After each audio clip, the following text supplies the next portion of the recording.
The Residential Street Rebuild Program will reconstruct or rehabilitate pavement for residential streets across the city. In addition to the pavement improvements, city contractors will also improve sidewalks, curb and gutters, curb ramps, and driveways. Each project will have a different start and end date.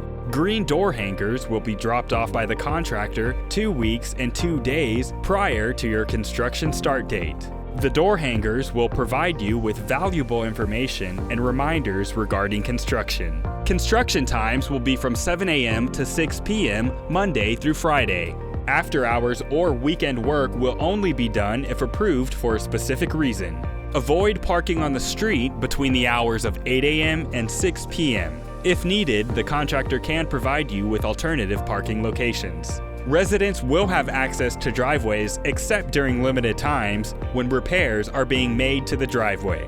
On trash and recycle days, homeowners need to place bins out front for the contractor to pick up. Bins will be returned once pickup is complete. If you need assistance, please let the city inspector know. The contractor may need to trim trees for accessibility and safety when making repairs. This could include the removal of trees or roots that are damaging the area they are working on. ADA access will always be maintained by the contractor. If you need special assistance, you can contact the city inspector at any time during construction. For the latest information regarding the Residential Street Rebuild Program, please visit rsrp.cctexas.com.